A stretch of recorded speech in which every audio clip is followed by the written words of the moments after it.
Students, তোমরা সবাই কেমন আছো? আশা করি তোমরা সবাই ভালো আছো। আমি মানস বর্মন। তো আমরা পূর্বে পরিচিত হয়েছি। আমরা পূর্বের ক্লাসে আলোচনা করেছিলাম, ভারতবর্ষ সম্পর্কে আমরা জানছিলাম, তাই তো?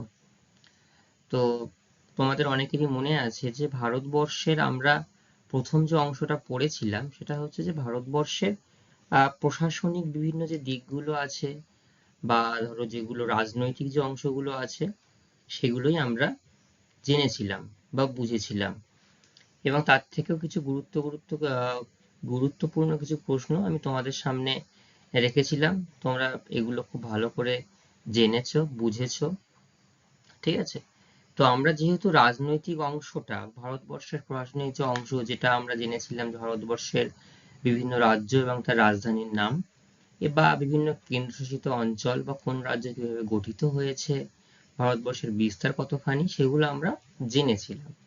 আজকে আমরা জানবো ঠিক তার পরের অংশটা, ঠিক আছে?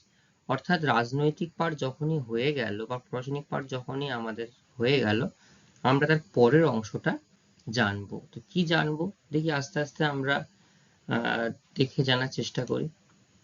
দেখো, প্রথমেই আমি যেটা স্লাইডের শুরুতে দেখিয়েছি, দশম শ্রেণী এবং আজকের তারিখ সম্পর্কে আলোচনা করেছি। আমার নাম মানস বর্মন, সেটা আমি দেখিয়েছি, ঠিক আছে? আচ্ছা, দেখো, এখানে আমি শুরুতে এই যে ম্যাপটা তোমাদের সামনে আমি রেখেছি, এই ম্যাপটা কোথাকার ম্যাপ বলো তো? ভেরি গুড, এটা হচ্ছে আমাদের ভারতবর্ষের ম্যাপ। আচ্ছা, এই ম্যাপটা যখন আমরা আলোচনা করব, এই ম্যাপটাকে আমরা কি ম্যাপ বলবো? রাজনৈতিক মানচিত্র বলবো, না প্রাকৃতিক মানচিত্র বলবো এটাকে আমরা? অ্যাবসলিউটলি রাইট, খুব ভালো বলেছো। এটাকে আমরা প্রাকৃতিক মানচিত্র বলবো, ঠিক আছে? কেন প্রাকৃতিক মানচিত্র বলছি আমরা? দেখবে তোমরা আগের ক্লাসে আমরা আলোচনা করেছিলাম যে ম্যাপগুলো নিয়ে, সেখানটায় আমাদের রাজ্য এবং আমাদের দেশের যে বিভিন্ন সীমানা সম্পর্কে আমরা আলোচনা করেছিলাম। সেখানে দেখবে প্রত্যেকটা রাজ্যের সীমানা এবং দেশের আন্তর্জাতিক সীমানা সেখানে কিন্তু রেখা দ্বারা বিভক্ত ছিল, ঠিক আছে? কিন্তু এইখানটায় দেখো, আমরা যে ম্যাপটা দেখছি, এই ম্যাপটার মধ্যে কিন্তু রাজ্যের নাম কোথাও বা রাজ্যের সীমানা কোথাও এখানে নেই। কিছু আন্তর্জাতিক সীমানা আমরা দেখতে পাচ্ছি হলুদ হলুদ রং দিয়ে, ঠিক আছে? তো এটা হচ্ছে আমাদের প্রাকৃতিক মানচিত্র। তো প্রাকৃতিক মানচিত্র দেখে কি বোঝা যাচ্ছে আজকে আমরা কি জানতে চাই বা কি জানতে যাচ্ছি বা কি আজকে শুনতে চলেছি, ঠিক আছে? তো দেখো, পরে একটা আমি ছবি তোমাদের সামনে রাখছি। এই ছবিটা দেখে কারা কারা কাদের কি মনে হচ্ছে বলো? একদম ঠিক, এটা একটা পর্বতের চিহ্ন, তাই তো? একটা সুউচ্চ পর্বতের চিহ্ন, পর্বত শ্রেণীর চিহ্ন বলা যেতে পারে।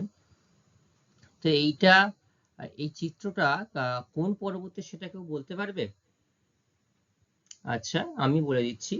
এটা হচ্ছে আমাদের ভারতবর্ষের দ্বিতীয় উচ্চতম শৃঙ্গ বা পৃথিবীর তৃতীয় উচ্চতম শৃঙ্গ, যেটা কাঞ্চনজঙ্ঘা, ঠিক আছে? তার একটা চিত্র আমি তোমাদের সামনে রেখেছি। এই কাঞ্চনজঙ্ঘা কেউ কি দেখেছো সামনাসামনি গিয়ে বা নিজের চোখে গিয়ে কোথাও ঘুরতে গিয়ে দেখেছো কোথাও? আচ্ছা, দু একজন হাত তুলেছে। বলো তো কোথায় ঘুরতে গিয়ে দেখেছো এটা? ভেরি গুড, সিকিমে গেলে, আমরা বিশেষ করে সিকিমে গেলে এটাকে আমরা দেখতে পাই। বা দার্জিলিং এও যদি আমরা ঘুরতে যাই, কিন্তু দার্জিলিং এ গেলে একটা শর্ত আছে। কি শর্ত? মেঘমুক্ত আকাশ হতে হবে, তাই না? মেঘমুক্ত যদি আকাশ না হয়, তাহলে কিন্তু দার্জিলিং থেকে আমরা কাঞ্চনজঙ্ঘাকে দেখতে পাবো না, তাই তো?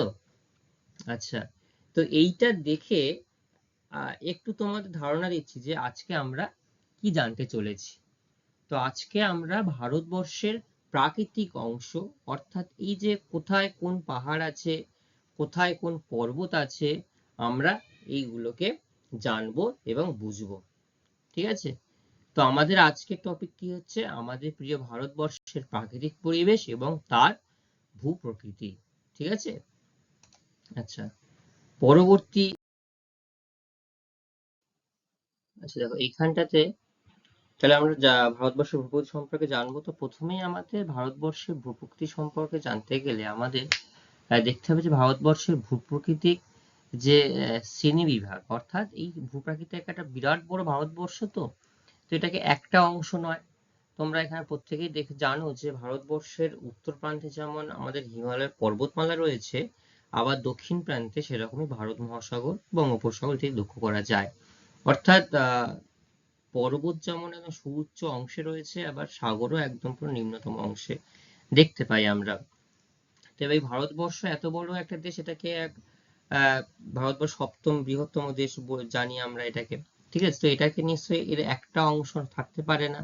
তাই শ্রেণীবিভাগ করা হয়েছে আমাদের বোঝার বা জানার সবার সুবিধার্থে। কেন শ্রেণীবিভাগ করা হলো? দেখবে কোনো কোনো অংশ যদি সবাই ঘুরতে যাও কোনো কোনো জায়গায়, দেখবে কোথাও পাহাড় আছে, কোথাও পর্বত আছে, কোথাও মালভূমি আছে, কোথাও সমভূমি আছে। ঠিক আছে, যে সুউচ্চ যে অংশগুলোকে সেগুলোকে আমরা পর্বত বলে থাকি। তো এখানে দেখো প্রথমেই যে শ্রেণীবিভাগগুলো রয়েছে আমি সেটা আলোচনা করি। ভারতবর্ষের ভূপ্রাকৃতিক শ্রেণীবিভাগকে প্রথমে আমরা 5টি অঞ্চলে ভাগ করতে পারি। কটি অঞ্চলে বললাম? 5টি অঞ্চলে ভাগ করতে পারি। ঠিক আছে, তো এখন একটা তুমি দেখতে পাচ্ছ, কারণ এর মধ্যে আরো কিছু ভাগ আছে, সেই জন্য আমরা এখন একটা দেখতে পাচ্ছি। তো পরপর গুলো আমি আসছি আরো। তো ভারতবর্ষের এই উত্তরের পার্বত্য অঞ্চলের মধ্যে কি কি ভাগগুলো রয়েছে? প্রথমে রয়েছে হিমালয় পর্বত শ্রেণী। ঠিক আছে, তো হিমালয় পর্বত শ্রেণী। তারপরে রয়েছে আরো একটা ভাগ, যেটা প্রধান যে ভাগ সেটা হচ্ছে উত্তর পূর্বের উচ্চভূমি অঞ্চল বা পূর্বাঞ্চল। আচ্ছা, এইটা হচ্ছে উত্তরের পার্বত্য অঞ্চল দুটি ভাগ। আবার এই হিমালয় পর্বতশ্রেণীকে দুটি ভাগে ভাগ করা হয়েছে। একটা হচ্ছে টেথিস হিমালয় বা তারপরে হচ্ছে হিমাদ্রি বা উচ্চ হিমালয়, 3 নম্বর হচ্ছে হিমাচল বা মধ্য হিমালয়, আর 4 নম্বর হচ্ছে শিবালিক। ঠিক আছে, আচ্ছা, তাই 1 নম্বর প্রস্থ বরাবর হলো, 2 নম্বর হচ্ছে দৈর্ঘ্য বরাবর ভূপ্রকৃতি। যে পশ্চিম হিমালয় হলো, তারপরে মধ্য হিমালয়, তারপরে হচ্ছে পূর্ব হিমালয়। ঠিক আছে, আচ্ছা, এরপরে উত্তরের পার্বত্য অঞ্চলে দ্বিতীয় যে শ্রেণীবিভাগ সেটা হচ্ছে উত্তর পূর্বের উচ্চভূমি অঞ্চল বা পূর্বাঞ্চল। এটার আবার 3টি ভাগ আছে। কি কি সেগুলো? একটা হচ্ছে উত্তর পূর্বের পাহাড়ি অঞ্চল এবং মেঘালয় অঞ্চল। ঠিক আছে, তো দেখো আমি এই যে জিনিসগুলো যখন বললাম, বিস্তারিতভাবে গেলাম না। কেন গেলাম না? কারণ এখানে শুধুমাত্র আমি শ্রেণীবিভাগ সম্পর্কে আলোচনা করছি। ঠিক আছে, এই যে অংশটুকু আমি এখানে বললাম, তোমরা ভারতবর্ষের ম্যাপটা পাশে দেখতে পাচ্ছ। এই ম্যাপটার মধ্যে দেখো যে ব্রাউন কালারের যে অংশগুলো দেখানো হয়েছে, এইটাই কিন্তু উত্তরের পার্বত্য অঞ্চলের অংশ। ঠিক আছে, এই উত্তরের পার্বত্য অঞ্চল, দেখো এখানে পামির মালভূমি রয়েছে, এখানটাতে নাঙ্গা পর্বত রয়েছে, এখানে কারাকোরাম পর্বতশ্রেণী, লাদাখ, সবই হচ্ছে উত্তরের পার্বত্য অঞ্চলের অংশ এখানে যেমন রয়েছে। আবার ভারতবর্ষের পূর্ব প্রান্তে এই যে সিকিম এবং এই অরুণাচল প্রদেশের কিছু অংশ জুড়ে রয়েছে উত্তরের পার্বত্য অঞ্চল।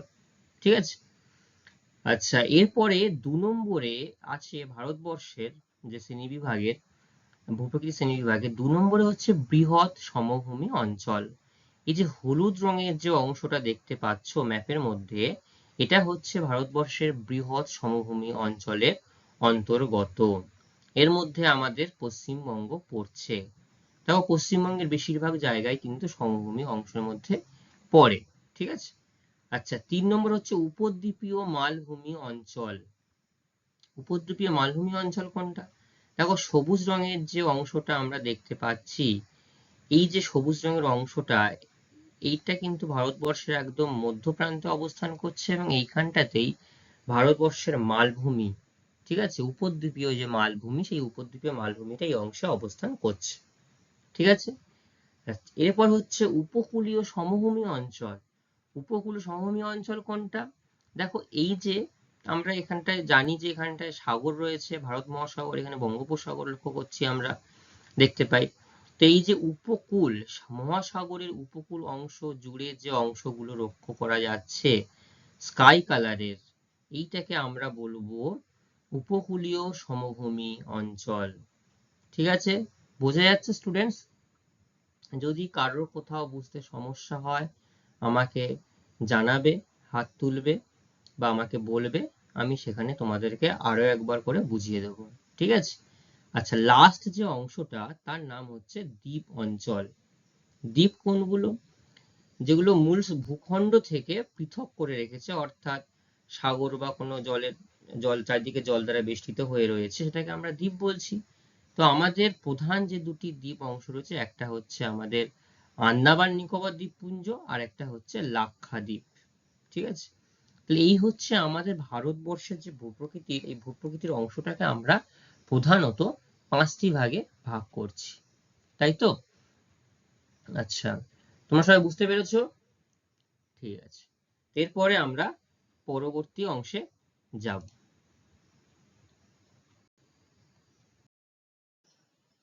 আচ্ছা দেখো, ভারতবর্ষের শ্রেণীবিভাগের যে প্রথম যে অংশটা আমি বলেছিলাম সেটা হচ্ছে উত্তরের পার্বত্য অঞ্চল সম্পর্কে আমি বলেছিলাম। ঠিক আছে? তারপরে যে বিভিন্ন ভাগগুলো বলেছিলাম, এখানে দেখো প্রথমেই উত্তরের পার্বত্য অঞ্চলে আজকে আমরা যেটুকু জানবো সেটা হচ্ছে যে উত্তরের পার্বত্য অঞ্চলে যে প্রথম দুটি ভাগ ছিল, তার 1 নম্বর পার্ট হচ্ছে হিমালয় পর্বতশ্রেণী এবং তার প্রস্থ বরাবর ভূপ্রকৃতি। ঠিক আছে? এইগুলো আজকে আমরা জানবো। তো প্রথমে উত্তরের পার্বত্য অঞ্চল সম্পর্কে আজকে আমরা জানি একটু কি আছে উত্তর পার্বত্য অঞ্চলে। আমি তোমাদের ম্যাপটা দেখালে আরো ভালো করে বোঝা যাবে।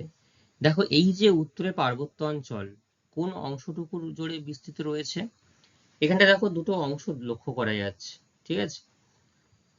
তো এই যে উত্তরের পার্বত্য অঞ্চল, যেটাকে আমরা মূলত বলে থাকি তোমার হিমালয়ের অংশ।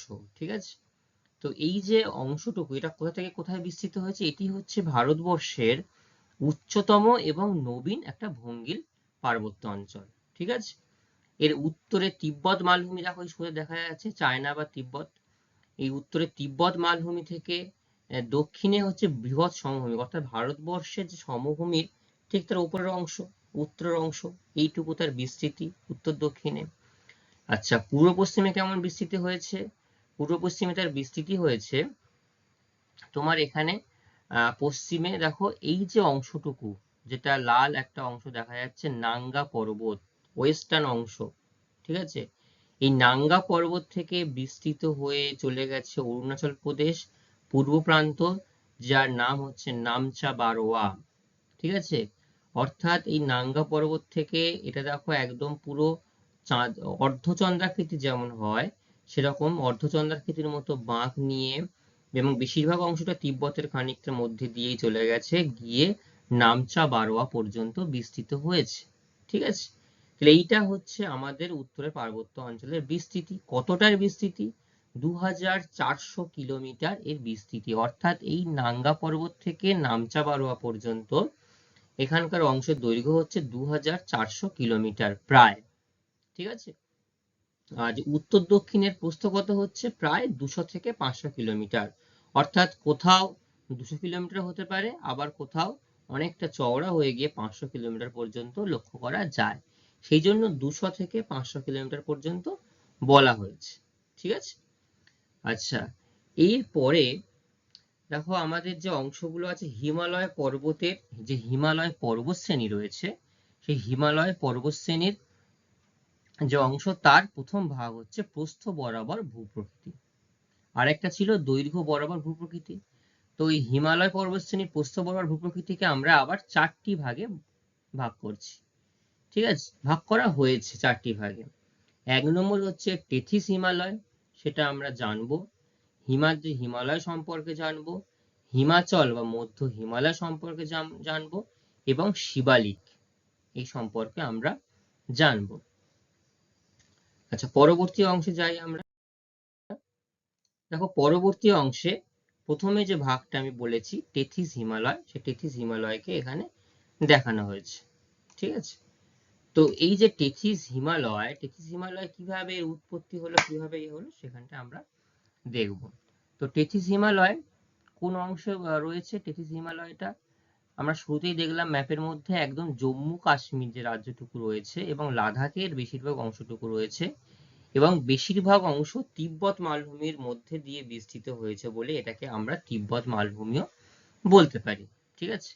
তো এই যে টেথিস হিমালয়, এই টেথিস হিমালয় হঠাৎ করে উৎপত্তি কিভাবে হলো সেটা আমরা একটু জানি। সবাই দেখতে পাচ্ছ এদিকে? আচ্ছা, ভেরি গুড। দেখো, তোমরা পাত সম্পর্কে জেনেছো, একটু হলেও জেনেছো পাত সম্পর্কে, কিভাবে কোন পাত, কটা পাত আছে, বা ভারী পাত কি হয়, বা একটু হালকা অপেক্ষাকৃত হালকা পাত কি হয়, সেগুলো তো আমরা জেনেছো একটু একটু। তো আমি এখানটা দেখো একটা একদম পুরো উদাহরণ দিয়ে তোমাদেরকে একটু বলে দিই। সেটা হচ্ছে কি, যে এই যে হিমালয়টা কিভাবে এখানে উৎপত্তি হলো। ঠিক আছে, তো প্রথমেই বলি, এই যে এটা যে আমি যে কথাটা বলছি, এটা কিন্তু রিসেন্টলি হয়নি, এটা আজ থেকে হয়েছে প্রায় 7 থেকে 12 কোটি বছর আগে। ঠিক আছে, এই 7 থেকে 12 কোটি বছর আগে এই অংশটা সৃষ্টি হয়েছে। ঠিক আছে, কিভাবে সৃষ্টি হলো? হঠাৎ করে সৃষ্টি হয়নি, একদিনে সৃষ্টি হয় না এগুলো। তো কি হলো, আমাদের এই যে অংশটুকু দেখতে পাচ্ছি, দেখো প্রথমে আমি একটা অংশ দেখতে পাচ্ছি, দেখিয়েছি ভারতীয় পাত। ঠিক আছে, ভারতীয় পাতটা নিচের দিকে প্রবেশ করেছে তীর চিহ্নটা, আর তার পাশে ইউরেশীয় পাতটা দেখো ওপরের দিকে চলে গেছে। ঠিক আছে, তো এই যে টেথিস নামে এখানে একটা বড় মহাসাগর ছিল। ঠিক আছে, এবং এই মহাসাগর থাকা মানে কি, মহাসাগরের মধ্যে তোমার বিভিন্ন যে চুনি পাথর বা পাথর যে সঞ্চয়জাত ক্ষয়জাত পদার্থগুলো সেখানে পড়েছিল। তো এখানে দেখো, এই যে ভারতীয় পাতটা অপেক্ষাকৃত ভারী, তো ভারী হওয়ার জন্য কি হচ্ছে, এটা অপেক্ষাকৃত হালকা, ইউরেশিয়ান পাত হালকা হওয়ার জন্য এটা উপরে উঠে গেল, আর ভারতীয় পাতটি ভারী বলে নিচের দিকে চলে গেল।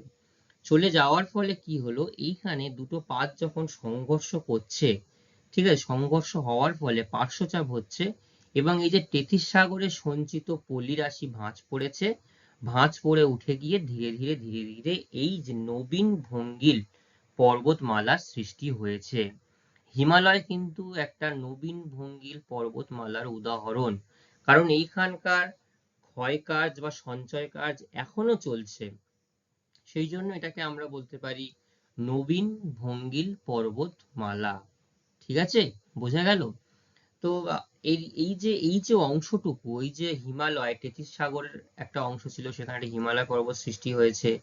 তো আমরা এই যে হিমালয়, এই অংশেই রয়েছে পৃথিবীর সর্বোচ্চ পর্বতশৃঙ্গ, যার নাম 8,000, যার এই হচ্ছে মাউন্ট এভারেস্ট, আর উচ্চতা হচ্ছে 8,848 মিটার। তাই তো? সবাই শুনতে পেয়েছো? কত বললাম? 8,848 মিটার। তবে এখন এই রিসেন্টলি অর্থাৎ 2015 সালে, তোমরা হয়তো কিছুজনের মনে থাকতে পারে, নেপালে বিধ্বংসী ভূমিকম্প হয়েছিল। ঠিক আছে, তো এই ভূমিকম্পের জন্য নেপালের কিছু, এই যে আর এই যে হিমালয় পর্বতের বেশিরভাগ অংশটাই নেপালের মধ্যে পড়ে। তো কি হয়, এই ভূমিকম্পের সময় হিমালয় পর্বত যে শ্রেণী রয়েছে, সেই পর্বত শ্রেণীর সুউচ্চ কিছু পর্বত শৃঙ্গগুলো, তাদের কিছু উপরের অংশ ভীষণভাবে ক্ষতিগ্রস্ত হয়ে গেছে। ঠিক আছে, ক্ষতিগ্রস্ত হওয়ার জন্য কিছু কিছু পর্বতশ্রেণী সেখানে নষ্ট হয়ে গেছে। এবং অনেকে বলছে যে, অনেকে মানে কিছু কিছু ভূতত্ত্ববিদ, তারা এখনো পুরোপুরি গবেষণার শেষ অংশে গিয়ে পৌঁছায়নি, তারা বিভিন্নভাবে তারা মোটামুটি ধারণা করতে পারছে যে হয়তো এর অংশ কিছুটা হলেও কমে যেতে পারে, অর্থাৎ হিমালয়ের অংশ হয়তো খুব সামান্য কমে যেতে পারে।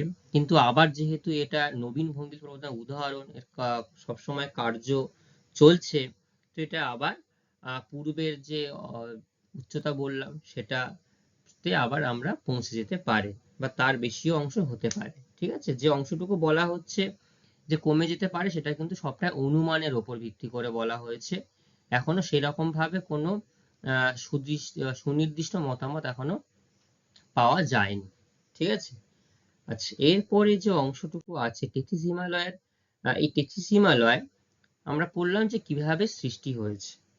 ঠিক আছে, তো টেথিস হিমালয় ভূ আলোড়নের 12 থেকে 7 কোটি বছর আগে সৃষ্টি যেমন হয়েছে, এর কিছু বৈশিষ্ট্য আমাদের আছে। দেখো, এই যে অংশটুকু, যেটা আমি আগে তোমাদের দেখিয়েছি, পাতের সংঘর্ষের ফলে নবীন ভঙ্গিল পর্বতমালার সৃষ্টি হয়ে গেছে। এই যে এখানটা যে তিব্বত দেখতে পাচ্ছ, দেখো টেথিস হিমালয় দেখিয়েছি আমি, এই যে হালকা রঙের যে অংশগুলো, ঠিক আছে, এইটা কিন্তু টেথিস হিমালয়, হালকা আকাশি রঙের যে অংশগুলো, এগুলো টেথিস হিমালয়ের অংশ, ঠিক আছে। আচ্ছা, তো এইখানে বৈশিষ্ট্য কি কি আছে এই অংশে? তো বলছে এই অংশের দৈর্ঘ্য প্রায় 1000 কিলোমিটার, অর্থাৎ দৈর্ঘ্য প্রায় 1000 কিলোমিটার এবং প্রস্থে বলছে 40 থেকে 225 কিলোমিটার পর্যন্ত দেখা যেতে পারে, ঠিক আছে। এখানকার গড় উচ্চতা কত? গড় উচ্চতা প্রায় 3000 মিটার এবং কিছু কিছু জায়গায় এর উচ্চতা প্রায় 4000 থেকে 5000 মিটারের কাছাকাছিও চলে গেছে, ঠিক আছে। আচ্ছা, এবং এই যে অংশ, কিছু কিছু অংশ এখানেও আবার পর্বত এবং মালভূমিও রয়েছে। এখানে কি কি অংশগুলো আমি লক্ষ্য করতে পারছি? জাসকার আছে, লাদাখ আছে, এই দেখো জাসকার, এই যে জাসকার, এখানটা একটা জাসকার দেখতে পারি, এর মধ্যে এটা তোমার মালভূমি এবং পর্বত মালভূমিময় হয়ে গেছে। লাদাখ দেখতে পাচ্ছি আমরা, কৈলাস, কারাকোরাম, ঠিক আছে, এবং আকসাই চীন মালভূমি এখানটায় আমরা দেখতে পাই, ঠিক আছে। এই অংশে তেথিস হিমালয়ের অংশের মধ্যেই আমরা এগুলোকে লক্ষ্য করতে পারি। তাহলে বোঝা গেল তেথিস হিমালয় সম্পর্কে, ঠিক আছে। আচ্ছা, এরপরে আমরা যে অংশটুকু পড়বো সেটা হচ্ছে সব থেকে একটা গুরুত্বপূর্ণ যে অংশ, সেটা হচ্ছে, দেখো এখানটা অনেকগুলো আমি জিনিস তোমাদের সামনে একেবারেই দিয়ে দিলাম এই জন্যই কারণ তোমাদের একটু বুঝতে সুবিধা হবে। দেখো এই যে অংশটা তেথিস হিমালয়, এই তেথিস হিমালয়ের যে অংশটুকু বললাম, যে দৈর্ঘ্য 1000 কিলোমিটার এবং যেটা তোমার জম্মু কাশ্মীর এবং লাদাখের মধ্যে প্রায় বিস্তার করছে, তো এইখানে কিছু কিছু উল্লেখযোগ্য কিছু শৃঙ্গ আমরা দেখতে পাই, ঠিক আছে। প্রথমে আমি যার নাম করব সেটা হচ্ছে কারাকোরাম, ঠিক আছে। এই কারাকোরাম, এই যে অংশ, এই অংশে রয়েছে গডউইন অস্টিন বা কেটু। দেখো ম্যাপের মধ্যে আমি কেটু এখানে তোমাদেরকে আমি দেখিয়েছি, সবাই দেখতে পাচ্ছ কেটু। এই কারাকোরাম বা কেটু এর উচ্চতা হচ্ছে 8611 মিটার। কত বললাম এর উচ্চতা? এর উচ্চতা বললাম 8611 মিটার। সবাই এটা খাতায় ভালো করে নোট ডাউন করে নাও, ঠিক আছে। আচ্ছা, এই যে কেটু বা কারাকোরাম, এইটা আমরা বলবো ভারতবর্ষের উচ্চতম পর্বত শৃঙ্গ, ঠিক আছে। এবং এটাকে আমাদের কখনোই গুলিয়ে ফেললে হবে না যে পৃথিবীর উচ্চতম শৃঙ্গ কিন্তু মাউন্ট এভারেস্ট, কিন্তু ভারতবর্ষের উচ্চতম শৃঙ্গ কিন্তু আমাদের বলতে গেলে এই কেটুই বলতে হবে, গডউইন অস্টিন বা কেটু, যার উচ্চতা 8611 মিটার। আর মাউন্ট এভারেস্ট যেটা পৃথিবীর মধ্যে সর্বোচ্চ শৃঙ্গ, তার উচ্চতা কত? 8848 মিটার। আচ্ছা, মাউন্ট এভারেস্টটা আমরা পরের অংশ আরেকটু বিস্তারিত জানবো, ঠিক আছে। এবং এই যে অংশটা টেথিস হিমালয়ের এই যে অংশ, এই অংশের মধ্যে ভারতবর্ষের যে দীর্ঘতম হিমবাহ সিয়াচেন হিমবাহ, ঠিক আছে। কি হিমবাহ নাম বললাম? সিয়াচেন হিমবাহ, দীর্ঘতম হিমবাহ। এই দীর্ঘতম হিমবাহ যার দৈর্ঘ্য প্রায় 75 কিলোমিটার, 75 কিলোমিটার কিন্তু বেশ অনেকটাই। তো একটা হিমবাহ যার দৈর্ঘ্য এক টানা সেটা চলে গেছে, সেটা হচ্ছে 75 কিলোমিটার, ঠিক আছে। এবং সেটা এই টেথিস এই অংশেই লক্ষ্য করা যায়। আচ্ছা, এখানে আরো যে জিনিসগুলো দেখা যায় সেটা হচ্ছে, একটা হচ্ছে আগিল পর্বত। এটা হচ্ছে ভারতবর্ষের একটা একদম পুরো উত্তরের সীমানা নির্ধারণ করছে, ঠিক আছে। আচ্ছা, এইখানটায় বিশ্বের দ্বিতীয় উচ্চতম গিরিপথ কারাকোরাম, যেটা বিশ্বের দ্বিতীয় উচ্চতম গিরিপথ, এখানটায় লক্ষ্য করা যায়। আচ্ছা, আরো যে অংশটুকু দেখা যায় সেটা হচ্ছে লাদাখ, ঠিক আছে। দেখো আমি এখানটা ম্যাপের মধ্যে লাদাখ অংশটা দেখিয়েছি তোমাদের বুঝতে সুবিধা হওয়ার জন্য। এই যে লাদাখ, এটা একটা মালভূমির মতো আছে, ঠিক আছে।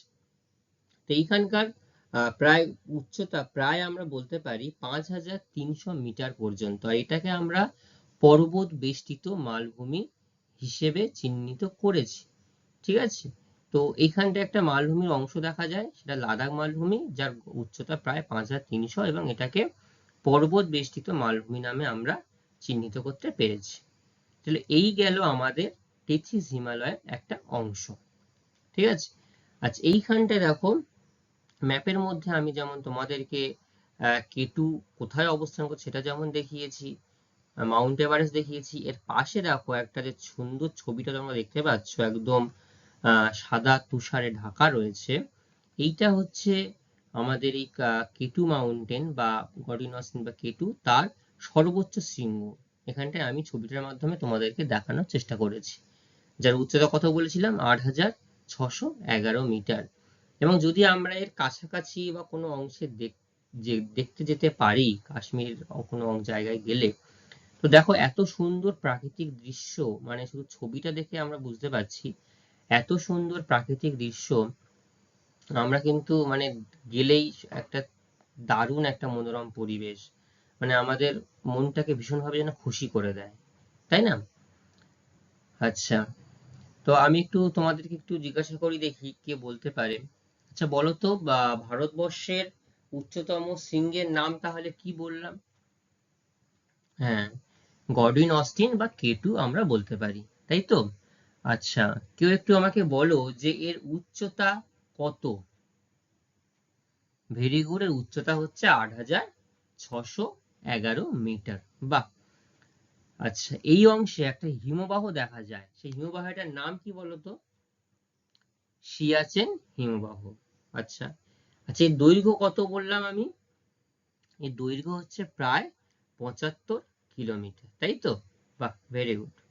আচ্ছা, আরেকটু জিজ্ঞাসা করি, এখানে এই যে 33 হিমালয়ের মধ্যে একটা মালভূমি আমরা দেখতে পেয়েছি, যে উল্লেখযোগ্য মালভূমি, তার নাম কি বললাম? লাদাখ মালভূমি। আচ্ছা, এই মালভূমিটা কোন শ্রেণীর মালভূমি পড়ছে? এটা একটা পর্বত বেষ্টিত মালভূমি, কারণ চারিদিকে পর্বত দিয়ে ঘেরা রয়েছে বলে এটাকে আমরা পর্বত বেষ্টিত মালভূমি বলছি।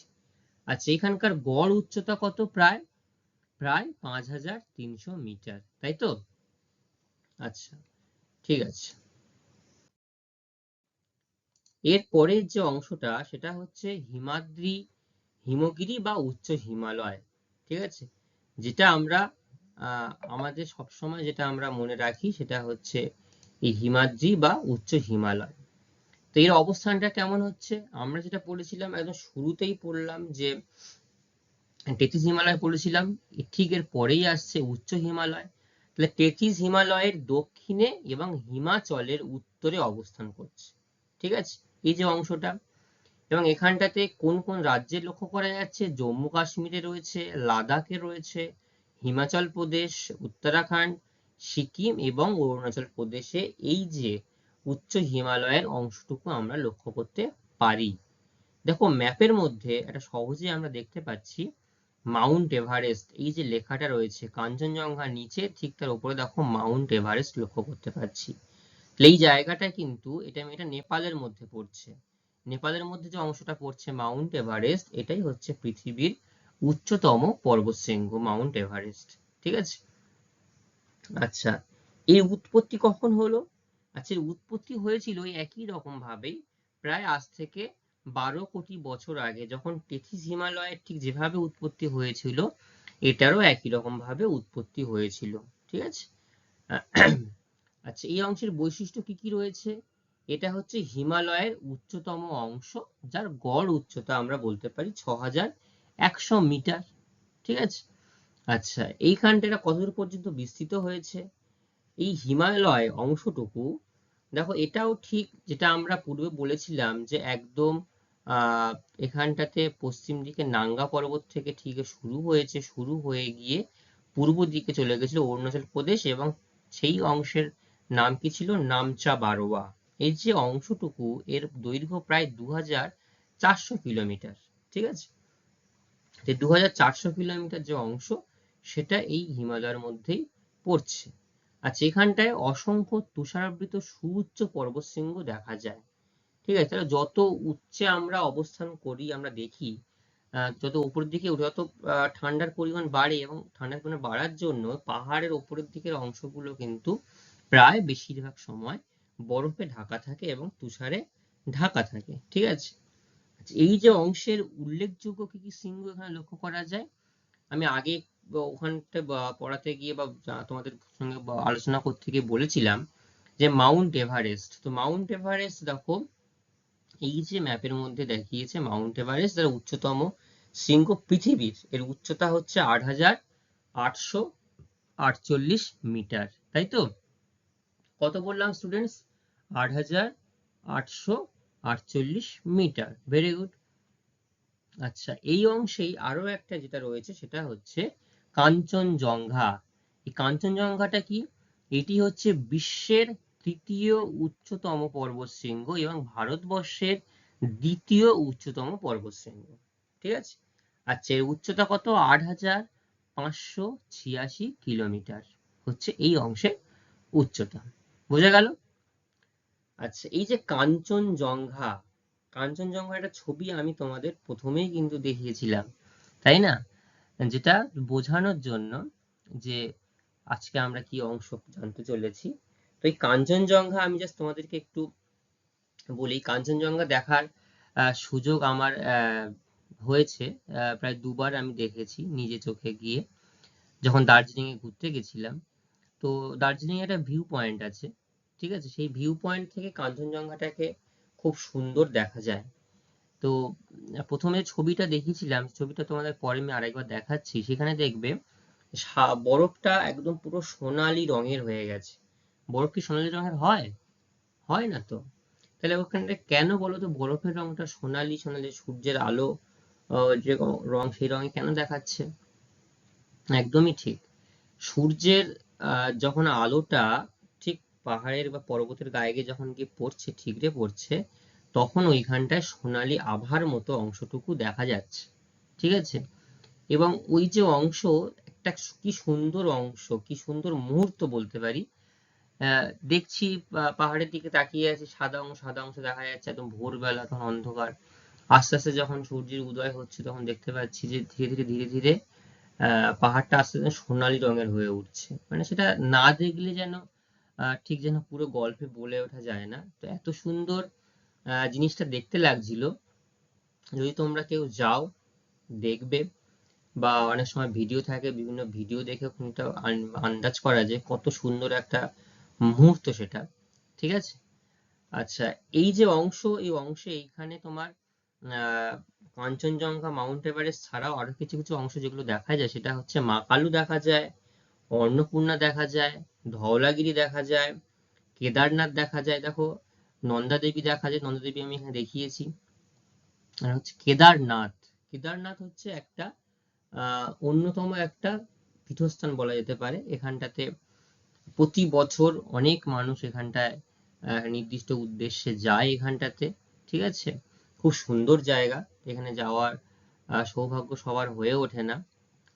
ঠিক আছে। আচ্ছা, এই দেখো, এই আমাদের একদম মানে কি বলবো, চোখ জুড়ানো একটা দৃশ্য, যেটা হচ্ছে মাউন্ট এভারেস্ট। মাউন্ট এভারেস্টের সর্বোচ্চ যে শৃঙ্গটা, সেটা আমি এখানে তোমাদের সঙ্গে রেখেছি, তোমাদের সামনে রেখেছি। কি সুন্দর লাগছে পর্বতটাকে দেখতে, তাই না? একদম পুরো যেন বরফে ঢাকা একটা অংশ। তো ছবিতে যদি এত সুন্দর লাগে, যখন আমরা সামনাসামনি দেখব, তখন কতটা সুন্দর লাগবে সেটা আমরা আন্দাজ করতে পারছি, তাই না? আচ্ছা, তো এটা গেল আমাদের যেটা আমরা মধ্য যে অংশটা পড়ছিলাম, হিমাদ্রি হিমগিরি বা উচ্চ হিমালয়ের অংশ। ঠিক আছে। তো দুটো পার্ট আমরা পড়লাম, একটা টেথিস হিমালয় পড়লাম, আর একটা পড়লাম উচ্চ হিমালয়। ঠিক আছে। 3 নম্বর যে অংশটা রয়েছে সেটা হচ্ছে হিমাচল বা মধ্য হিমালয়। ঠিক আছে। এই হিমাচল বা মধ্য হিমালয়, তাহলে প্রথমে হিমাদ্রির দক্ষিণে এবং শিবালিকের উত্তরে আমাদের এই হিমাচল বা মধ্য হিমালয়টা অবস্থান করছে। ঠিক আছে। এখানটা কি কি লক্ষ্য করা যাচ্ছে? এটা টেথিস হিমালয়ের তখন থেকে এটা উৎপত্তি হয়নি, এটা ঠিক তার পরে। অর্থাৎ ওটা আমরা যদি টেথিস হিমালয় যদি 12 কোটি বছর আগে সৃষ্টি হতে পারে, তো এটা প্রায় আনুমানিক 2.5 থেকে 3 কোটি বছর আগে এর উৎপত্তি হয়েছে। ঠিক আছে। তো এইখানকার গড় উচ্চতা কত আছে? উচ্চতা মাঝারি, এবং এখানটাতে গড়ে 3,500 থেকে 6,500 মিটার পর্যন্ত এর উচ্চতা লক্ষ্য করতে পারি আমরা। ঠিক আছে। আচ্ছা, এটার প্রশস্ত কত আছে? 60 থেকে 80 কিলোমিটারের প্রশস্ত আছে। ঠিক আছে। এখানে কিছু গুরুত্বপূর্ণ পর্বতশ্রেণী লক্ষ্য করা যায়। কি কি সেগুলো? একটা হচ্ছে পীরপাঞ্জাল পর্বতশ্রেণী আছে, ধওলাধর আছে, মুসৌরি আছে, নাকটিব্বা আছে।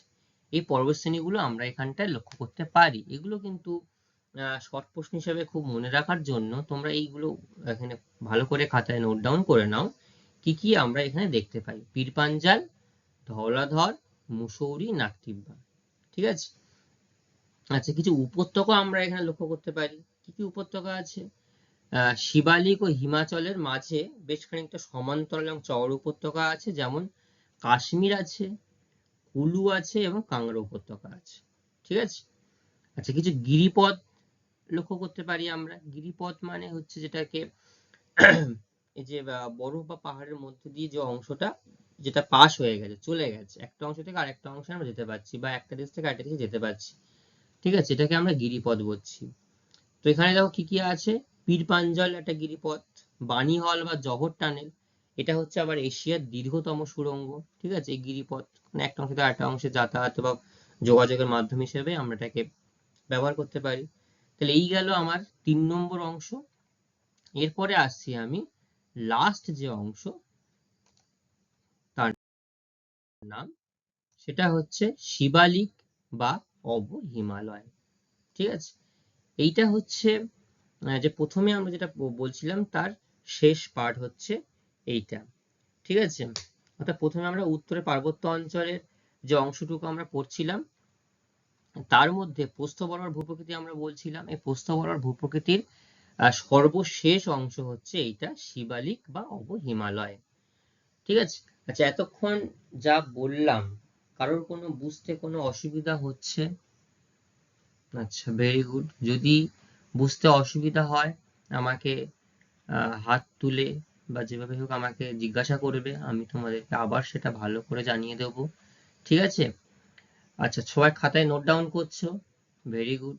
এই এর অংশের পরে, যখন এটা হয়ে যাবে এর অংশের পরে, আমরা একটা খুব গুরুত্বপূর্ণ প্রশ্ন আমি তোমাদের সামনে বলবো, তোমরা সেগুলো নোট ডাউন করে নেবে। সেগুলো ধীরে ধীরে আমি যে অংশগুলো পড়লাম তার থেকে আমরা এগুলো দিয়েছি। ঠিক আছে, সেগুলো বাড়িতে গিয়ে জাস্ট একবার দেখে নেবে। দেখে নিলে আশা করি তোমাদের আর এই অংশটুকু সম্পর্কে কোনো আর অসুবিধা থাকবে না। তার পরের দিন আমরা শুরুতেই অংশগুলো একটু তোমাদের কাছে জেনে নেবো যে কারা কতটুকু তৈরি করেছো। ঠিক আছে। আচ্ছা, আবার আমরা ফিরে আসছি। তো যেটা লাস্ট যে অংশটা সেটা বলছিলাম শিবালিক বা অবহিমালয়। ঠিক আছে, এটা হচ্ছে হিমালয়ের একদম দক্ষিণতম শ্রেণী। এর আবার নেপালে একটা নাম রয়েছে, তার নাম হচ্ছে চুরিয়া মুরিয়া নামে নেপালে এটা পরিচিত হয়েছে। ঠিক আছে। তো এর কি কি উৎপত্তি হয়েছে, কিভাবে উৎপত্তি হলো? এর উৎপত্তি হয়েছে আরো খানিকটা পরে, যেখান থেকে আমাদের মধ্য হিমালয় বা অবহিমালয় তৈরি হয়েছিল, তারও পরে শিবালিক অবহিমালয় তৈরি হয়েছে। কিভাবে এটা হলো?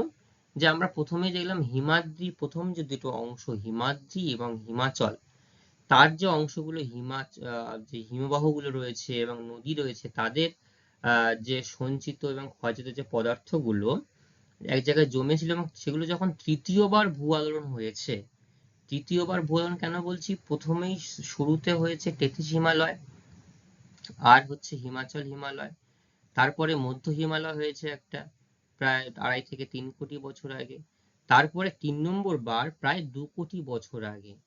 তখন যখন এই পদার্থগুলো আবার উত্থিত হলো, তখন এর ফলে এই শিবালিক বা অবহিমালয় সৃষ্টি হয়েছে। বোঝা গেল? আচ্ছা, এর কিছু বৈশিষ্ট্য আছে। কি কি বৈশিষ্ট্য লক্ষ্য করতে পারছি আমরা? হিমাচলের সমান্তরালে এটারও দৈর্ঘ্য প্রায় 2400 কিলোমিটার। কত বললাম? 2400 কিলোমিটার এর দৈর্ঘ্য। ঠিক আছে।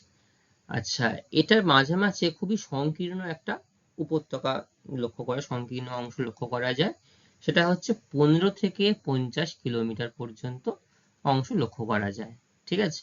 আমরা আগের গুলো একটু প্রশস্ত ছিল, সেগুলো দেখবে প্রায় 40 থেকে 225 কিলোমিটার বা 60 থেকে 80 কিলোমিটার, 90 কিলোমিটার। আর এখানে হচ্ছে সর্বনিম্ন হচ্ছে 15, সর্বোচ্চ 50 কিলোমিটার পর্যন্ত বিস্তৃতি লক্ষ্য করা যায়। এখানকার উচ্চতা খুব একটা বেশি নয়, একটু কম। ঠিক আছে। তো সেই জন্য এখানকার গড় উচ্চতা কত, 600 থেকে 1500 মিটার পর্যন্ত উচ্চতা লক্ষ্য করা যায়। আচ্ছা, এখানের পরের যে বৈশিষ্ট্য সেটা হচ্ছে যে এর দক্ষিণ দিক খুব খাড়া হয়ে গেছে এবং উত্তর দিক ক্রমশ ঢালু হয়ে নিচের দিকে নেমে গেছে। ঠিক আছে। তো পাহাড় বা পর্বত অংশ যখন ঢালু হয়ে নিচের দিকে নেমে যায়, নেমে গিয়ে সেখানে কি করে, উপত্যকার সৃষ্টি করে। ঠিক আছে, এই যখন এই উপত্যকার সৃষ্টি করে তখন এই উপত্যকাটাকে আমাদের ভারতবর্ষের আবার দুটি প্রান্তে দুটো নাম আছে। কি কি নাম সেটা? পশ্চিম হিমালয়ে এটাকে আমরা বলছি দুন, ঠিক আছে, আর পূর্ব হিমালয় এটাকে আমরা বলছি দুয়াস। যখনই আমরা এই দুন কথাটি শুনছি বা বলছি, তখনই আমাদের মাথায় আসে একটা বিখ্যাত এর নাম, সেটা হচ্ছে দেরাদুন। ঠিক আছে, ভারতের বৃহত্তম একটা অংশ দেরাদুন বলতে পারি। দেরাদুন খুব বিখ্যাত একটা জায়গা, সুন্দর জায়গা, এবং এখানে গুরুত্বপূর্ণ কিছু অংশ এখানে দেখা যায়। গুরুত্বপূর্ণ বিভিন্ন আমাদের ভারতবর্ষের কি বলবো, ভারতবর্ষের বিভিন্ন অংশের কিছু গবেষণাগার, কিছু তাদের প্রধান ক্ষেত্র, প্রধান অফিস এখানে এই দেরাদুন আমরা লক্ষ্য করতে পারি।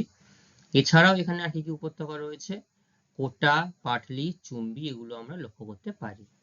ঠিক আছে, আচ্ছা দেখো, আমি এখানটা তোমাদের বোঝার সুবিধার্থে এই দেরাদুন, দেখো সুন্দর করে এখানে লেখা রয়েছে দেরাদুন, এটা বিখ্যাত উপত্যকা ভারতবর্ষের, এবং এটা উত্তরাখণ্ডের মধ্যে পড়ছে। এই দেরাদুন এটা বিখ্যাত। ঠিক আছে, এখানেও একটা খুব ভালো ঘোরার জায়গা আছে, এখানে অনেকেই ঘুরতে যায়, খুব সুন্দর জায়গা এটাও একটা। ঠিক আছে, তো এই গেল আমাদের চারটি অংশ। ঠিক আছে, আচ্ছা এইবার যেহেতু একটা ক্লাসে আমরা সবটুকু পড়ে উঠতে পারি না, সবটুকু জানতে পারি না, তো আজকে আমাদের এইটুকুই থাকবে। পরের দিন থেকে পরবর্তী অংশে আবার আমরা জানবো। তো আজকে আমরা যেটুকু জানলাম, যেটুকু বুঝলাম, বা তোমাদেরকে যেটুকু বললাম, সেখান থেকে কিছু আমি এখান থেকে গুরুত্বপূর্ণ কিছু বাছাই করা প্রশ্ন তোমাদের সামনে আমি এখানে বলছি। ঠিক আছে, তো প্রথমেই যেটা আমি বলবো সেটা হচ্ছে ভারতবর্ষের ভূপ্রাকৃতিক শ্রেণীবিভাগটা আলোচনা করতে হবে। শুরুতেই আমি শ্রেণীবিভাগ দেখিয়ে দিয়েছিলাম তোমাদেরকে। কটা শ্রেণীবিভাগ বলো তো ভারতবর্ষকে যদি প্রধান ভূপ্রকৃতিভাবে ভাগ করা যায়? কটি ভাগে ভাগ করা যায়? ভেরি গুড, 5টি ভাগে ভাগ করা যায়। এবং যে প্রত্যেকটা ভাগের যে অংশগুলো, সে অংশগুলো এখানে তোমাদেরকে দেখাতে হবে। ঠিক আছে, আচ্ছা এরপরে আমরা দেখেছিলাম যে প্রধান যে ভাগটা উত্তরের পার্বত্য অঞ্চল, এই উত্তরের পার্বত্য অঞ্চল সম্পর্কে তোমাদেরকে আলোচনা করতে হবে ছবি সহ। ঠিক আছে, সবাই বুঝতে পেরেছো? প্রশ্নটা বুঝতে কোনো অসুবিধা নেই? ঠিক আছে, এরপরে উত্তরের পার্বত্য অঞ্চলের বিস্তার কত, অর্থাৎ তোমরা যখন বড় লিখবে, বড় অংশটার প্রশ্ন লিখবে, তখন সেখানে আলোচনা করতে হবে। আবার যখন শুধু যদি বিস্তার দেয়, সেখানেও আমরা এখানটায় আলোচনা করতে তোমরা পারবে। ঠিক আছে, অর্থাৎ যেটা তোমাদের শুরুতেই বলেছিলাম যে নাঙ্গা পর্বত থেকে নামচা বারোয়া এবং কোন কোন রাজ্যের মধ্য দিয়ে গেছে, সেটাকে এখানে আলোচনা করতে হবে। হিমালয়ের উৎপত্তি সম্পর্কে যেটা বললাম, দুটো পাত কিভাবে একটা পাত আর একটা পাতের উপর দিয়ে উঠে গিয়ে টেথিস সাগর থেকে টেথিস হিমালয়ে পরিবর্তন হয়েছে বা হয়েছে, সেইটাই এখানে তোমাদেরকে আলোচনা করতে হবে। ঠিক আছে, আচ্ছা টেথিস হিমালয়ের উচ্চতম শৃঙ্গের নাম সবাই জানো, কি বলো তো? টেথিস হিমালয়ের উচ্চতম শৃঙ্গের নাম সেটা হচ্ছে কারাকোরাম, তাই তো? যেটা আমাদের ভারতবর্ষের উচ্চতম শৃঙ্গের নাম, সেটাই হচ্ছে টেথিস হিমালয়। ঠিক আছে, আচ্ছা উচ্চ হিমালয়, তাহলে উচ্চ হিমালয় সম্পর্কে তোমাদেরকে আমি বললাম, উচ্চ হিমালয় সম্পর্কে তোমাদের এখানে আলোচনা করতে হবে। মাউন্ট এভারেস্টের উচ্চতা কত, সেটাও আমি তোমাদেরকে বলেছি। কত, কেউ একটা বলো আমাকে। ভেরি গুড, তবে তুমি শুনেছে। আচ্ছা দুন বলতে কি বোঝো, উদাহরণ সহ বলো। দুনও আমি বললাম, দুন সম্পর্কে কি তোমরা কতটুকু জেনেছো তোমরা এটা আলোচনা করবে। শিবালিকের বৈশিষ্ট্য, অর্থাৎ শিবালিক বা অবহিমালয় যে অংশটা আমরা বললাম, অর্থাৎ একদম 4 নম্বর যে অংশটা, সেটা সম্পর্কে তোমাদেরকে আলোচনা করতে হবে।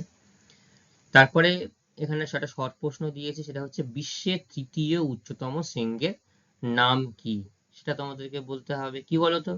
তৃতীয় উচ্চতম শৃঙ্গের নাম কাঞ্চনজঙ্ঘা। Very good, Kanchenjunga.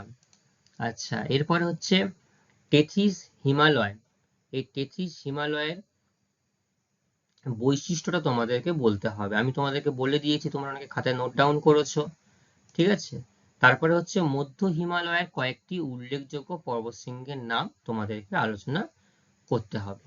ঠিক আছে, তো এই গেল আমাদের যে প্রথম যে অংশ উত্তর পার্বত্য অঞ্চল সম্পর্কে তোমাদের সামগ্রিকভাবে যে আলোচনা করলাম সেটা আমি তোমাদের সামনে তুলে ধরলাম। ঠিক আছে, আশা করি তোমরা সবাই বুঝতে পেরেছো। এর পরবর্তী দিনে এর পরের যে অংশটুকু আছে সেটা আমরা আবার বিস্তারিতভাবে জানবো। যেটুকু আজকে আমি বললাম সবাই একটু ভালো করে বাড়িতে গিয়ে টেক্সট বইটা আরেকবার সবাই একটু ভালো করে দেখে নেবে, তাহলে আশা করি তোমরা সবাই বুঝতে পারবে। আজকের ক্লাস এই পর্যন্তই। Thank you.